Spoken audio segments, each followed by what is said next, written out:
Hello and welcome everybody to the news, the video where I go through 5 news items that I liked during the week.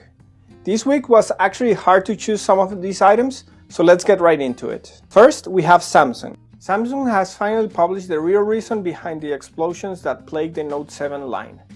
After completing their own investigation as well as 3 other independent consultants, the conclusion was that there were actually 2 issues related to the batteries.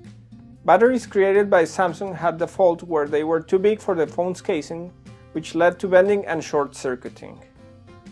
After the initial failures, Amperex technology provided new batteries. But due to the rush to relaunch the devices, these new batteries had missing insulation and other low-quality parts that made them prone to the same result. Samsung has said that they have overhauled their safety testing processes to prevent this from happening again. The whole Note7 saga has been bizarre and played with half-truths and half-measures. Hopefully this is really the end of it. Samsung has reported that they have recovered 96% of the affected devices, so there's still potential for more things to blow up. Samsung also announced that they will not shy away from the Note brand, and they actually expect to launch the Galaxy Note 8 this year. So hopefully they'll blow us away. So last week, SpaceX made the news with their first launch after the explosion last year. Well, they're back in the news again.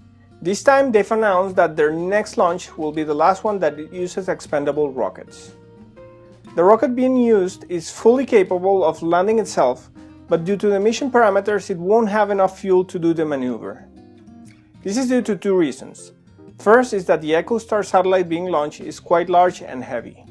The other one is that it needs to be put in a geostationary orbit, which is around 36,000 kilometers from the Earth's surface. That distance and the weight of the satellite make it impossible for the rocket to land back. The company has announced, though, that they intend this mission to be the last time they have to discard a rocket, since the next ones will either use the next iteration of the Falcon 9 or the Falcon Heavy rockets, which should have enough capacity to land back after any mission. The launch is scheduled for next Monday, January 30, so stay tuned. And talking about space, this week Lucasfilms announced the name of the next Star Wars movie, so skip this part if you are so spoiler averse that knowing the name is unacceptable. It will be called The Last Jedi, and it will continue the original Skywalker saga that's been going on for 7 episodes. 4 episodes? The movie is expected to launch on December 15, and I wonder if we'll ever get tired of yearly Star Wars movies. I know I won't. Oh, and talking about space and movies, this week Apple released a new beta version of their multiple operating systems, including WatchOS 3.2. Besides the traditional bug fixes and improvements, a new feature has been introduced, Theater Mode. The feature basically disables the normal race-to-wake behavior of the watch. When enabled, the screen can only be turned on by tapping on it. I'm really looking forward to this feature, not only when going to the movies, but also in more common situations like showering. The water droplets on the screen usually trigger it and make the watch go crazy, so hopefully this fixes it a bit. Okay, last news item of the week and you can go to sleep. For many years now, the PC industry sales have been in decline. But a new report by John Petty Research seems to indicate that at least one area of the industry is actually doing great: PC gaming hardware. The report shows that for the first time this market broke through the 30 billion in revenue mark, a goal that was actually expected to be reached in 2018.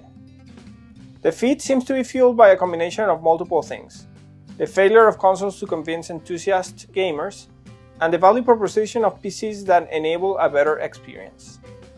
Variety of parts from budget to high-end and customizations are also powerful influences.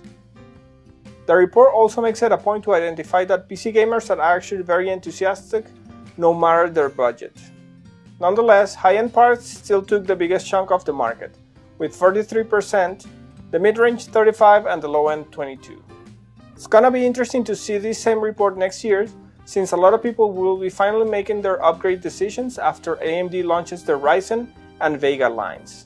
So that's the news for the week. Let me know in the comments below which one you found the most interesting, and let me know if I missed something. And hit the like button and subscribe so that you get notified when new videos like this one go up. This is Joaquin signing off. Thanks for watching and see you next time.